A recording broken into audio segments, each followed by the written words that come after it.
Pourquoi autant de gens s'énervent quand on utilise le mot Asperger, quand on parle d'autiste Asperger? Au début, je comprenais pas, et puis après, on m'a expliqué, notamment le fait que Asperger avait été un collaborateur nazi, et je trouve que on oublie de préciser un deuxième truc important, c'est que oui, on a arrêté de dire Asperger parce qu'on a découvert qu'Asperger était un collaborateur nazi, mais aussi parce que le diagnostic était faux. Et je trouve qu'il faut insister sur les deux, déjà parce que dans le débat public, quand tu n'insistes que sur le côté Asperger était un nazi, ça suffit pas. Bon, ça me paraît moi assez dingue aujourd'hui qu'il y a des gens qui se disent ouais mais c'est pas parce que c'était un nazi que il faut jeter à la poubelle son analyse. Bah attention, on dit pas que c'était un nazi qui aurait inventé un truc comme une fusée et que du coup on veut plus prendre de fusée. Bah non, une fusée, on se dit bien qu'il n'y a pas de lien avec l'idéologie nazie. Par contre, là, on est en train de parler d'une science humaine, donc la psychologie, la psychiatrie, et évidemment que la science humaine des nazis, elle est imbibée de choses totalement toxiques et problématiques, et surtout, on a tendance à présenter Asperger comme un quelqu'un qui aurait juste été à côté des nazis et non pas un collaborateur zélé. Je vais te montrer que non seulement il a adhéré à une idéologie proche de l'idéologie nazie, c'est-à-dire qu'il était déjà eugéniste avant de travailler avec les nazis. Donc l'eugénisme, c'est l'idée consistant à dire qu'il faut éviter que les personnes handicapées se reproduisent. Et je vais te montrer aussi en quoi ces observations étaient globalement fausses. Alors, quelle était la version d'Asperger qui a perduré très longtemps? C'était, j'ai sauvé des enfants, je me suis opposé au fait que tous les autistes soient exécutés en les triant. D'ailleurs, il y a un livre qui s'appelle Neurotribes qui a été écrit en 2015 qui a largement diffusé l'idée de présenter Asperger comme une sorte d'Oscar Schindler, tu sais, un protecteur des enfants autistes, et comme quoi sa stratégie ça aurait été de mettre en avant les autistes les plus prometteurs du point de vue des nazis pour protéger les autres. D'ailleurs, il a lui-même raconté un événement où il a risqué sa vie, et là je te cite: l'affirmation la plus forte selon laquelle Asperger aurait été un opposant actif aux nazis et qu'il aurait risqué sa vie pour défendre des enfants dont il avait la charge. Et cette affirmation, elle repose sur un épisode rapporté dans le livre d'Adam Feinstein, consacré aux pionniers de la recherche sur l'autisme. Selon ce récit, la Gestapo serait venue 2 fois à la clinique pour arrêter Asperger, soit à cause de sa conférence de 1938, soit parce qu'il aurait refusé de remettre des patients aux autorités. Sauf que la seule source connue de cette affirmation, c'est Asperger lui-même, qu'il a mentionné en 62 lors d'un discours d'inauguration, et on n'a aucune autre trace des paroles d'Asperger lui-même. Et il se trouve que ce récit, il a tenu notamment par les discours d'Asperger, par sa fille.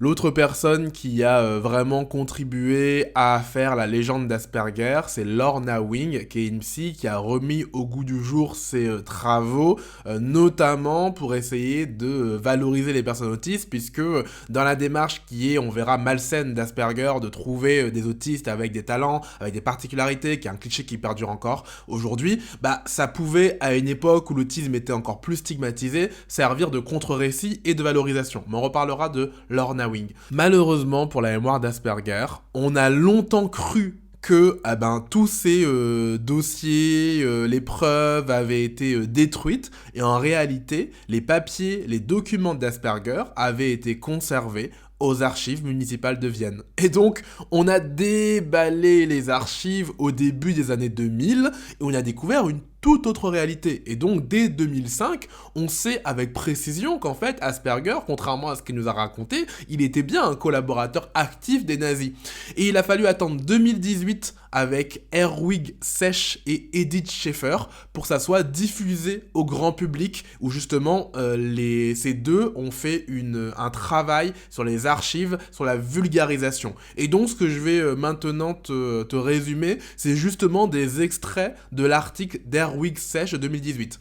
Et donc, ce que nous montre cet article, c'est qu'Asperger était bel et bien un sympathisant nazi. Déjà, on peut observer que dans sa jeunesse, avant que le nazisme soit puissant, il était déjà dans une organisation avec des idéaux similaires. C'est important parce qu'on pourrait dire, oui, mais en même temps, quand le nazisme prend le contrôle de l'Autriche, bah, il a pas trop le choix, il plie comme beaucoup de gens qui étaient ni collaborateurs, ni résistants, qui se sont pliés. Sauf que Asperger, c'est pas son cas, il était dans une organisation qui s'appelle Bund Neuland, qui entretenait des liens étroits avec les jeunesses hitlériennes pendant les années 30, donc avant la montée en puissance des nazis, et même pendant l'interdiction, parce que le parti nazi a été interdit à un moment, pendant l'interdiction. Et donc, ce qu'on peut voir, c'est que cet engagement qu'il avait, donc c'est une organisation catholique, parce qu'Asperger est un catholique convaincu, bah, les idéaux qu'ils avaient d'un État plus fort, d'un peuple unifié, de purger les ennemis du catholicisme, en fait, c'est très compatible avec le nazisme. Alors Asperger, plus tard dans sa vie, il dénoncera en disant « On peut être un nationaliste très fort sans aller jusqu'aux choses inhumaines que le nazisme a fait. » Oui, certes, mais ça montre que c'est pas quelqu'un qui aurait été de gauche ou opposé aux idées d'extrême droite, c'est plutôt quelqu'un qui était dans des idées très proches de l'extrême droite. Et d'ailleurs, Lorna Wing, en 93, elle affirme que, puisqu'Asperger était catholique, il pouvait pas avoir été nazi. Sauf que l'argument est très trompeur, parce qu'au contraire, il y a eu un chevauchement entre le catholicisme et l'extrême droite, pour plein de raisons. Même si le nazisme était anti-catholique, il y a des recoupements d'idéologie. Le autre argument que les gens avancent pour défendre Asperger et que Sech démontre dans son article, c'est l'idée que, voilà, Asperger, il n'a jamais adhéré au parti nazi. Et c'est vrai que, vu le nombre de gens qui ont adhéré au parti nazi dans sa profession, c'est pas anodin. Donc c'est un fait quand même significatif. Après, ça veut pas dire qu'il a maintenu une distance. D'ailleurs, on a découvert qu'en fait, il a adhéré à plusieurs organisations affiliées au parti nazi. Il a adhéré au Front allemand du travail, Deutsche Arbeitsfront, désolé, j'ai pas le bon accent allemand, à partir de là, je te fais que la traduction en français. Il a adhéré à l'organisation nazie d'aide populaire en 1938, et surtout, il a adhéré en juin 1938 à la Ligue nazie des médecins allemands. Je répète, il a adhéré à la Ligue nazie des médecins allemands. Et en plus de ça, il a travaillé avec les jeunesses hitlériennes. Donc on peut pas dire qu'on a quelqu'un qui soit un résistant. On a quelqu'un qui, certes, n'a jamais a bien compris qu'il avait tout intérêt à maintenir un peu de distance symbolique, mais qui quand même va adhérer à des organisations affiliées au parti nazi. D'ailleurs, à partir d'un moment, il va signer tous ses diagnostics par Heil Hitler. Et personne l'oblige à signer comme ça. C'est symbolique, encore une fois, on peut dire qu'il donnait le change, mais en tout cas, on constate il donne bien le change s'il donne le change. Et surtout, Asperger lui-même, en 1941, voilà ce qu'il déclare. Notre époque a apporté des changements révolutionnaires dans le domaine de l'éducation, alors qu'autrefois, plusieurs courants philosophiques, politiques et religieux définissaient leur objectif pédagogique, entrant ainsi en concurrence les uns avec les autres. Aujourd'hui, le national-socialisme, donc le nazisme, a établi son objectif pédagogique et exige qu'il soit le seul valide. Autant cette évolution doit être approuvée, autant nous devons néanmoins souligner ceci. Cet objectif unique, l'intégration dans l'État national-socialiste, donc dans l'État nazi, ne peut être atteint qu'avec ses enfants en utilisant des moyens différents. Grâce à d'innombrables rapports et visites ainsi que des lettres du front et des visites de soldats, nous savons combien nos anciens élèves, y compris parmi les cas les plus difficiles, accomplissent pleinement leurs devoirs dans leur profession, dans les forces armées et au sein du parti. Plusieurs d'entre eux occupant même des positions éminentes. Le parti ici, c'est le parti nazi. C'est ainsi que nous savons que le succès de notre travail justifie les efforts entrepris. Là encore, tu vois, on n'est pas dans quelqu'un qui s'oppose au nazisme, on est dans quelqu'un qui revendique l'utilité de son travail au sein du nazisme. Et il y a, je trouve, moi, trois moments qui m'ont beaucoup interpellé dans l'article. Le premier, c'est celui qui va réfuter la notion qu'il a essayé de protéger les autistes qui seraient les plus fonctionnels entre guillemets.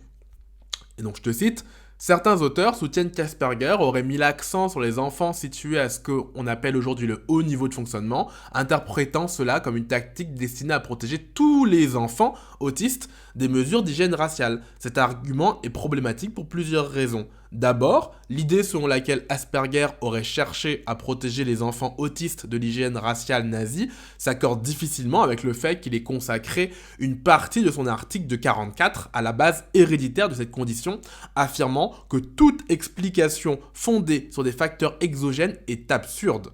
Bien que cette position ait anticipé de futures avancées dans la recherche sur l'autisme, la question se pose de savoir si dans le contexte de l'époque, il était prudent de mettre à ce point l'accent sur l'hérédité. Si la protection des patients autistes avait été l'objectif principal, il aurait pu adopter une position plus flexible, moins susceptible d'attirer l'attention des hygiénistes raciaux sur les patients. Et ça, c'est un point qui est hyper important, puisque, alors pour le coup, ça fait partie des choses que Asperger a bien décrit. Asperger a très mal décrit l'autisme, et donc il y avait plein d'erreurs. C'est aussi pour ça qu'on a arrêter ce diagnostic, mais il a des bonnes intuitions. C'est aussi pour ça qu'avant on se basait sur le diagnostic. Une des bonnes intuitions qu'il a, c'est que l'autisme est héréditaire. Aujourd'hui, on sait que c'est vrai, l'autisme effectivement est héréditaire. Sauf que, bah oui, dans le contexte, si jamais tu es vraiment ce Oscar Schindler version médecin qui essaye de sauver des autistes, bah dire à un parti qui se fonde sur la race que l'autisme c'est héréditaire et que donc il faut stériliser les autistes, il faut etc., bah tu vois bien que c'est très dangereux. Il aurait pu très bien modérer sa position sans courir aucun danger. S'il avait dit moi j'ai l'impression que c'est pas héréditaire, il courait aucun danger, il s'opposait à personne, juste il aurait eu l'autorité en tant que médecin de dire voilà, moi je pense que c'est pas héréditaire. En tout cas avoir une position un peu plus flexible. D'ailleurs lui-même, Asperger, en fait ce sur quoi il va se concentrer, c'est, et je cite, de trouver pour les psychopathes autistiques, c'est comme ça qu'il appelait les autistes à l'époque, pour les psychopathes autistiques, il fallait trouver un moyen de compenser leur manque d'adaptation sociale instinctive grâce à l'intellect. Et donc, il disait qu'on va essayer de trouver des personnes qui vont compenser avec l'intellect. Cependant, Asperger dit très bien qu'il observe le caractère autistique chez des personnes ayant de moindres capacités intellectuelles, voire chez des personnes qui ont une déficience intellectuelle. C'est important parce qu'aujourd'hui, beaucoup de gens croient qu'Asperger, ça veut dire des gens très intelligents. Or, Asperger lui-même, quand il observe que ce qu'il appelle la psychopathie autistique, elle est présente à tous les niveaux d'intelligence. Lui va se concentrer sur les hauts niveaux d'intelligence parce que justement, lui, son but, c'est de voir qui va être utilisable pour devenir un bon soldat, pour devenir un bon membre de la société nazie. Autre point problématique sur le fait de dire que sa démarche aurait bénéficié aux autres enfants, de dire que mettre l'accent sur les enfants avec le plus de capacités intellectuelles, ça aurait aidé les autres, c'est que, et là je cite encore, leur sort aux enfants qui avaient une intelligence normale ou une basse intelligence, leur sort ne dépendait pas de l'étiquette diagnostique autiste, elle dépendait de l'évaluation individuelle de leurs capacités et incapacités. Bien au contraire, l'argument utilitariste de la valeur sociale utilisé par Asperger et par ses collègues augmentait le danger pour les enfants incapables de répondre à ces attentes. Se concentrer sur les enfants à haut niveau de fonctionnement ne permettait pas de faire monter tout le monde dans le même bateau, puisque ceux qui étaient au bas de l'échelle restaient menacés de sombrer et d'être exécuté. Donc en fait, il n'a rien protégé du tout, puisque en insistant à la fois sur le fait que c'est héréditaire et qu'il n'y a pas le même niveau de fonctionnement pour tout le monde, ça fait quoi ? Ça fait juste qu'on va exécuter les autres. Et ça, je pense que c'est l'argument final, le truc qui, pour moi, a mis le dernier clou dans le cercueil de la postérité d'Asperger, c'est que, pas de chance pour lui, on a accès à des archives qui permettent de comparer son comportement à celui des autres. Donc, il y a un centre qui s'appelait Spiegelgrund, et Spiegelgrund, c'est l'endroit où on, notamment, euthanasière, on exécutait les personnes handicapées, notamment les autistes. Et il se trouve qu'il y a 40 survivants de Spiegelgrund qui ont été examinés par Asperger. Parmi les survivants, on en compte 40 qui ont été examinés par Asperger. Parmi ces 40, il y en a 30 où on a la documentation nécessaire pour comparer l'évaluation d'Asperger avec les autres évaluations des collègues qui sont impliqués dans l'assassinat d'enfants handicapés. Et là, je te cite encore à nouveau l'article. Existe-t-il dans ces dossiers la moindre preuve qu'Asperger ait tenté de dresser un portrait positif de ses enfants afin de diminuer le risque qu'ils encouraient face aux politiques d'hygiène raciale nazies? Certes, la comparaison directe pose certains problèmes. Donc là, il énumère quelques problèmes de comparaison en disant que quand même la comparaison reste pertinente. Et on arrive au point accablant pour moi. Donc le personnel dirigeant de Spiegelgrund était composé de nazis convaincus et d'hygiénistes raciaux. Dans ce contexte, tout biais systématique qu'Asperger aurait pu avoir en faveur de ses patients devrait être perceptible dans la comparaison.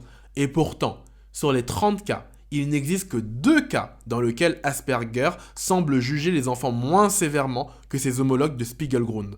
Dans 16 cas, soit un peu plus de la moitié, Asperger et les autres diagnostiquiens de Spiegelgrund parviennent à des conclusions comparables. Et là, c'est pas fini. Parce que déjà là, en vrai, c'est déjà accablant pour Asperger. C'est-à-dire que à Spiegelgrund, c'est vraiment les hardcore nazis il fait des diagnostics, enfin il fait des rapports comparables en termes de stigmates aux autres nazis. Mais surtout, dans les 12 cas restants, Asperger a porté un jugement plus négatif. Et dans certains cas, franchement dénigrant sur ses patients. Ça veut dire que dans 12 cas sur 30, Asperger a été encore plus sévère que les nazis les plus convaincus. Dans 16 cas sur 30, il a eu la même sévérité, et dans seulement 2 cas sur 30, il a été moins sévère. Je pense que ça clôt définitivement cette discussion, et ça amène au point suivant qui m'a interpellé dans l'article, c'est que on a une vision biaisée du nazisme. On a l'impression que la démarche d'Asperger n'est pas nazie, parce qu'on caricature le nazisme. Alors attends un peu, je sais que ça peut paraître bizarre de dire on caricature le nazisme, on diabolise le nazisme, c'est parce qu'en fait, le nazisme était lui-même traversé de débats et de complexité. Et Asperger, lui, il va jouer sur ces complexités et essayer de nous faire croire qu'il était un peu, tu vois, un résistant. Alors que pas du tout, il était vraiment dans la ligne droite du parti nazi.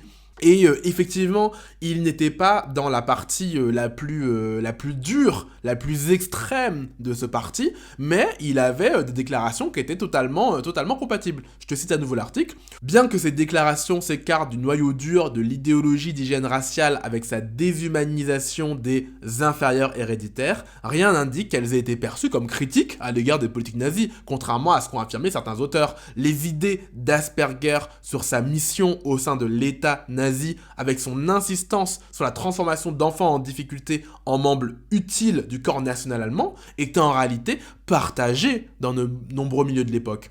Étant donné qu'Asperger a continué à utiliser les mêmes arguments après la guerre, rien n'indique que la logique utilitariste de la valeur sociale qu'il invoquait pour défendre ses patients, des enfants considérés comme difficiles mais ayant parfois des capacités intellectuelles normales voire supérieures à la moyenne, n'ait été qu'une stratégie rhétorique, puisque c'est un bon point, après la guerre, il a continué à avoir la même discours. Par ailleurs, il serait erroné de supposer que le petit sous-groupe de ces patients diagnostiqués comme psychopathes autistiques ait bénéficié en tant que groupe du fait qu'il considérait certains d'entre eux comme dotés d'intelligence supérieure. Donc ce qu'on dit ici, c'est que, en fait, sa position, qui nous paraît aujourd'hui avec le recul, comme aujourd'hui on est plus dans l'époque, on a l'impression que les nazis, c'est le mal absolu. Alors les nazis, c'est le mal absolu, mais ce que je veux dire, c'est que on a retenu évidemment la partie hardcore. Il existait des débats au sein même du parti nazi, et dans ces débats, Asperger était pas du tout un marginal. Et c'est pour ça que ses supérieurs, à de multiples reprises, ont validé les travaux d'Asperger. D'ailleurs, Asperger était sous l'autorité d'un nazi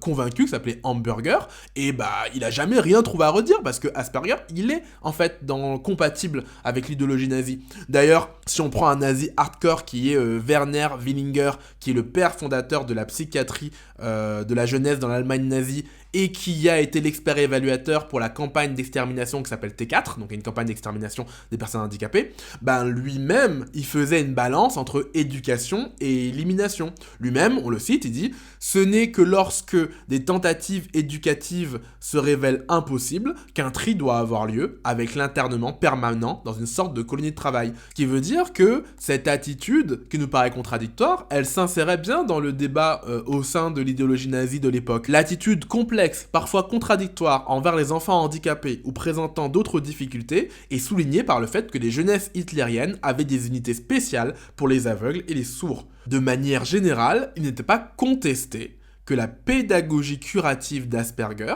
avait un rôle important à jouer pour contribuer à atténuer la grave pénurie de main-d'œuvre qui menaçait l'effort de guerre de l'Allemagne nazie. Faut se remettre aussi dans ce contexte, avec un effort de guerre où tu manques de main-d'œuvre. Les travaux d'Asperger qui sont de nous amener des personnes autistes qui peuvent aller au front, en fait c'était accueilli plutôt positivement par le régime nazi. Voilà le résumé de cet article qui montre sans l'ombre d'un doute qu'Asperger était plus qu'un simple, même collaborateur, je rappelle, adhérent à la Ligue des médecins allemands nazis, totalement compatible, il est totalement investi. D'ailleurs, dans sa vie d'après, il n'a pas beaucoup contredit, il n'a pas essayé de porter un discours pour dire, mais non, j'ai fait ci, ça.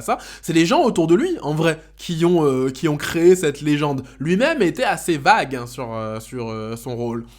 Et je t'avais promis de te montrer non seulement qu'Asperger était un nazi, mais comme manifestement ça suffit pas, qu'il y a des gens qui se disent c'est pas grave que ça soit un nazi, je vais te montrer comment sa description de l'autisme, en fait, elle était fausse. Et en fait, elle est fausse parce que justement, le nazisme imprègne son idéologie, l'eugénisme imprègne son idéologie. Par exemple, Asperger va déclarer qu'il n'a jamais vu de fille présentant les traits complets de l'autisme. Il n'a jamais vu de fille autiste. Phrase qui a pourri l'imaginaire collectif, puisque ça a contribué justement à ce qu'on ne diagnostique pas des femmes autistes, à ce qu'on croit qu'il y ait plus d'hommes autistes que de femmes autistes. C'est un truc qui est en train d'être en ce moment même contredit par la science. Et le problème, c'est que Asperger nous a menti. Et malheureusement pour lui, on a accès aux archives. Malheureusement pour lui, et là pour le coup, là c'est les travaux d'Edith Schaeffer, on a la preuve qu'il a vu des filles autistes. Et donc, Edith Schaeffer souligne les similitudes frappantes entre le profil comportemental des 4 garçons décrits par Asperger dans son papier original et celui de 2 filles en particulier. Effectivement, Asperger, son premier papier, il va décrire 4 enfants autistes, c'est ce papier qui a été célèbre et qui a décrit l'autisme ensuite. Donc, on souligne des similitudes frappantes entre ces 4 garçons et 2 filles en particulier, Elfriede et Margarete, qui ont été également évaluées par Asperger. Une référence est faite à l'incapacité des garçons à établir de véritables relations humaines. Il note une incapacité équivalente chez Elfriede et Margarete à participer à la communauté des enfants, à interpréter les signaux sociaux, et ce qui est fou, c'est qu'Asperger va interpréter différemment les mêmes singularités selon qu'il est une fille ou un garçon. Quand il a un garçon, il va dire, voilà, il a un langage avancé, un peu bizarre, mais c'est des introspections autistiques qui montrent de l'intelligence, alors que les longs monologues de Margarete vont, eux, être décrits comme maniérés, maladroits. De plus, Asperger a fait de grands efforts pour mesurer l'intelligence des garçons. Il n'a jamais même mesuré l'intelligence des filles. Il s'est même pas donné la peine d'essayer de mesurer leur intelligence. Il partait du parti pris que, voilà, de toute façon, une fille peut pas être intelligent comme un garçon. Je rappelle, on est dans le régime nazi. En d'autres termes, Asperger a vu les mêmes choses chez des filles, mais n'a pas décidé qu'elles étaient autistes. Pire encore, les 4 garçons qu'il a présentés comme autistes dans son article fondateur, il les a considérés comme rattrapables. Là où il a immédiatement envoyé Elfriede et Margarete à Spiegelgrün, c'est-à-dire le centre pour enfants inadaptés, dont une des solutions était l'euthanasie des enfants. Parfois, les gens qui défendent Asperger disent que peut-être qu'ils ne savaient pas qu'il envoyait les enfants à la mort. C'était un secret de polichinelle, tout le monde le savait, il ne pouvait pas l'ignorer puisque les enfants le savaient. D'ailleurs, Elfriede, donc la fille qu'il a envoyée là-bas, elle a écrit un courrier à ses parents dans lequel elle dit « C'est peut-être la toute dernière lettre, puisque je ne sais pas si on se reverra un jour. Il m'est impossible d'affirmer que je ne vais pas mourir là-bas. » Je trouve cette lettre déchirante et je trouve ça d'autant plus déchirant que tu sais comment on a connaissance de cette lettre ? On a connaissance de cette lettre parce qu'Asperger ne l'a jamais envoyée. Et comme il ne l'a jamais envoyée aux parents, on a retrouvé cette lettre dans ses archives. Je trouve ça abject et dégueulasse jusqu'au bout. C'est-à-dire que le mec ne s'est même pas donné la peine d'envoyer cette lettre aux parents alors qu'il en avait évidemment lu le contenu et qu'il savait qu'il a envoyé cet enfant à la mort. En ce qui concerne l'autre fille autiste, donc Margarete, on ne sait pas si elle est morte à Spiegelgrün. Ce qu'on sait avec certitude, c'est qu'elle a été stérilisée de force, et après qu'elle a été évaluée comme peut-être rattrapable, et on ne sait pas ce qui s'est passé ensuite. Alors pourquoi Asperger aurait menti sur ça ? A menti sur ça, on sait qu'il a menti. L'hypothèse qui me paraît la plus crédible, c'est celle de Gina Rippon dans le livre The Lost Girls of Autism, qui m'a fait découvrir cette histoire, et elle dit « Dans les attentes extrêmement genrées du Troisième Reich concernant le comportement des garçons et des filles, Ce qui comptait, c'était la compétence des filles dans la vie privée, dans les tâches domestiques et les relations personnelles, et la compétence des garçons dans la vie publique, dans la discipline, la réussite et l'intégration avec leur père. Dans la logique nazie d'Asperger, un garçon autiste, il pouvait en faire quelque chose, un bon soldat, un scientifique, alors qu'une fille autiste, on pourra jamais en faire ce que le régime nazi en attend, c'est-à-dire une bonne épouse, une bonne mère, c'est tout. Donc tu vois à quel point la description d'Asperger, quand on dit, on n'utilise plus cette description parce que c'est un nazi qui l'a fait, et que les gens disent, ouais, mais pas parce que c'est un nazi qu'il faut tout annuler, en fait si, parce que tu vois bien comment la misogynie du régime nazi, elle imprègne la perception d'Asperger qui a vu des filles autistes et qui a déclaré qu'il n'en a pas vu et qui nous a menti puisque dans ses notes il écrit le mot autiste, donc on sait que lui il s'en est rendu compte mais qu'il a préféré balayer d'un revers de la main et ça a eu des dégâts énormes puisque aujourd'hui encore on a les traces de ce truc, les gens croient que les femmes peuvent pas être autistes. En plus de ça, il a mal décrit l'autisme puisqu'il n'a pas décrit la partie sensorielle, donc la partie hyper-réactivité par exemple au bruit, aux lumières, ou alors à l'inverse hyporéactivité. Moi c'est mon cas, j'ai une hyporéactivité à l'odorat, j'ai un très petit odorat, donc voilà, il n'a pas décrit cette partie sensorielle, et du coup il a fallu attendre jusqu'en 2013 pour avoir la partie sensorielle qui entre enfin dans le DSM, le manuel de référence de la psychiatrie, et justement, la partie sensorielle est arrivée au même moment où on a enlevé le diagnostic d'Asperger, et où on a fait le fameux diagnostic qui s'appelle trouble du spectre autistique. L'autre souci qu'a posé la logique d'Asperger, c'est qu'il avait une logique eugéniste, il avait une logique de valoriser les autistes qu'il considérait comme ayant de la valeur, et il fondait la valeur sur leur intelligence, et donc il parlait de haut niveau, alors que même qu'on l'a vu, il concédait lui-même qu'il y avait des autistes qui étaient soit d'intelligence normale, soit avec un déficit intellectuel, et pourtant lui il s'est obsédé là-dessus. Pourquoi il s'obsède là-dessus ? Pour les sauver. C'est parce que ça rentre dans la logique nazie de « Ok, t'es handicapé, mais si t'es assez intelligent pour compenser ton handicap, tu as le droit de vivre. » Ça, c'est pas une vision humaniste, c'est une vision nazie. C'est une vision eugéniste. Et qui reste encore aujourd'hui. Moi, le premier avant, quand on me disait Asperger, je pensais que ça voulait dire avec une haute intelligence. Or non, même dans le diagnostic d'Asperger jusqu'en 2013, il n'y avait pas cette notion de haute intelligence. Il y avait la notion de pas de déficience intellectuelle, mais il n'y avait pas la notion de haute intelligence. La notion de haute intelligence, elle s'est répandue par les médias, par les films, par nos mémoires, et aussi parce que je pense que dans l'inconscient collectif, on a gardé cette logique d'Asperger qui était son obsession pour l'intelligence. Et qu'est-ce qui s'est passé ? Pourquoi on a aboli ce diagnostic ? Les gens n'arrivaient pas à poser le diagnostic correctement. Donc il y a un article de 1998 qui aborde ça très bien, où ils essayent de comprendre la différence entre un autiste Asperger et un autiste Kanner, donc Kanner c'était l'autre diagnostic, sans déficience intellectuelle. Et en fait, on n'arrive pas à faire la différence. Et même dans les traits, c'est quasiment les mêmes traits. Et donc en fait, on avait le syndrome d'Asperger, on avait l'autisme de Kanner, et on voyait pas la différence. Tu pouvais voir un psy, et il te donnait l'un des deux diagnostics de manière indifférente.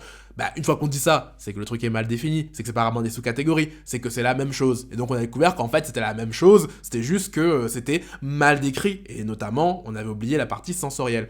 Et l'autre argument parfois qui est donné, c'est de dire ouais mais c'était le premier. Donc comme c'était le premier, il faut garder, c'est notre patrimoine, c'est l'histoire, comme les gens qui disent qu'il faut pas enlever des statuts d'esclavagistes. Alors déjà l'argument me paraît lunaire, mais même dans cette logique c'est faux, parce qu'il y a une personne qui a découvert l'autisme 20 ans avant Asperger. Cette personne, son nom de famille, c'est Shukareva. Elle a fait ses travaux en URSS, et c'est pour ça qu'elle était invisibilisée. Parce que les travaux étaient dans l'Union soviétique, mais on sait que Kanner, donc l'autre personne qui est créditée de l'invention de l'autisme, la connaissait, cette personne, puisqu'il lui a écrit. On sait qu'Asperger lisait dans la revue où cette personne publiait, parce qu'elle publiait aussi dans la langue en allemand. Et donc cette personne a été invisibilisée, notamment parce qu'elle était soviétique, mais pour une autre raison. Que je ne te spoile pas, parce que je vais faire une vidéo plus tard sur ce scandale de comment on a invisibilisé les travaux de Shukareva. Et on devrait dire autiste Shukareva et non pas autiste Asperger, si vraiment on veut faire le truc de la primauté. Hyper important, ne va pas insulter des gens qui se décrivent comme Asperger. Je t'en parlais dans la vidéo sur Damso, où les gens sont mis à l'insulter en mode voilà, mais il parle d'Asperger, c'est honteux, etc. Déjà, il y a plein de gens qui ont eu le diagnostic d'Asperger quand on leur a donné. Dis-toi vraiment hein, jusqu'à 2018, les gens avaient une vision positive d'Asperger, qu'en 2015, un des livres les plus connus sur l'autisme, il parlait d'Asperger, que jusqu'en 2013, c'était un diagnostic officiel, et donc il y a plein de gens qui ont grandi avec ce mot. Si c'est une personne concernée qui dit ça, il faut vraiment faire preuve de pédagogie. Si c'est un psy qui dit ça, oui, c'est plus scandaleux, parce qu'un psy est censé savoir, mais une personne concernée, elle n'est pas forcément éduquée, donc il faut plutôt faire preuve de pédagogie. C'est pour ça que je fais cette vidéo, pour que tu aies les moyens de faire preuve de pédagogie et d'expliquer pourquoi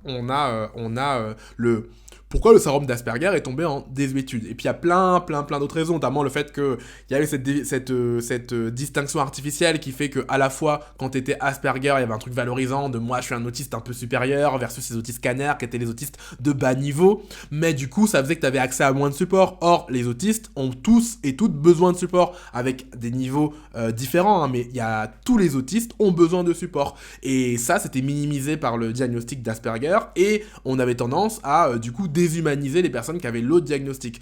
Si tu veux une description précise de l'autisme, il se trouve que j'en ai fait une, parce que j'en ai eu marre, moi, d'avoir des descriptions floues sur l'autisme. Je t'ai fait une conférence gratuite que j'ai enregistrée, où je te résume un livre notamment qui s'appelle Easy's Autism, qui décrit très précisément l'autisme, et moi c'est un livre qui m'a fait une claque, parce que avoir une description précise des 7 critères de l'autisme, ça m'a permis de me reconnaître. Avant, je me reconnaissais à moitié dans les critères de l'autisme, parce qu'ils sont à moitié bien écrits, et le jour où je les ai lus bien écrits, je me suis reconnu totalement. Tu vois, dans le livre, typiquement, elles vont battre en brèche des clichés sur la routine. Elles te montrent que le vrai critère, c'est pas routine, c'est psychorigidité. Et effectivement, moi je n'ai pas de routine. Par contre, c'est vrai que j'ai des îlots de psychorigidité, que ça soit mon besoin impérieux de correction quand les gens font des erreurs, que ça soit une espèce de très forte réactance, du mal à déléguer les choses, et quand on me dit de faire un truc, j'ai plus envie de le faire, que ça soit parfois mon sens de l'injustice quand il est déclenché, ça peut me faire vraiment péter des câbles. Ça peut, tu vois, les gens qui jouent au Time's Up sans le Time's Up, ça m'énerve, tu vois, avec des bouts de papier, je trouve ça barbare. Voilà, tu vois, des espèces de codes, de règles internes comme ça, où je peux péter des câbles, mais j'ai pas vraiment de routine de rituel. La routine de rituel, c'est une forme de psychorigidité. Autre cliché qu'elles vont contredire, c'est le cliché des intérêts spécifiques. Et elles t'expliquent qu'en fait non, les intérêts autistiques, ils sont pas spécifiques, ils sont pas restreints. Ce qui compte, c'est leur intensité. Et moi, je me reconnaissais pas dans intérêt spécifique, puisque j'avais pas d'intérêt qui perdurait dans le temps, pas beaucoup en tout cas. Par contre, je me reconnais dans intérêt intense. C'est vrai que quand j'ai un truc qui m'intéresse, je me donne à fond dedans. Ça peut durer un jour, ça peut durer 3 semaines, ça peut durer 3 ans, mais j'ai vraiment ce truc d'intensité qu'on appelle parfois le monotropisme. Et donc tu vois, rien qu'avoir ces petites descriptions permet de mieux se reconnaître. Pareil pour la sensorialité, le fait de savoir que en fait l'autisme, ça peut induire des hyperréactivités ou des hyporéactivités sensorielles, que la sensorialité, c'est pas que sur les 5 sens que tu connais. C'est aussi par exemple sur l'interoception. Moi par exemple l'interoception, donc le sens qui m'aide à savoir ce qu'il y a à l'intérieur de moi, j'ai du mal à boire parce que mon interoception, mon sens de la soif, il est un peu déréglé et du coup je sais jamais quand je dois boire. Y a des gens c'est l'inverse, ils vont avoir soif tout le temps. Donc voilà, cette petite conférence, si tu veux la voir, je te la donne par email. C'est un truc que je garde un peu en privé parce qu'à la base c'était un produit, ça aurait dû être un produit payant. Je te l'offre si tu me laisses ton email pour que je puisse t'envoyer le replay. Ceci étant dit, tu connais le refrain, abonne-toi, partage la vidéo, laisse un like, je te mets un lien vers ma newsletter si tu veux avoir tous les jours de l'info sur l'autisme et je te dis à très vite.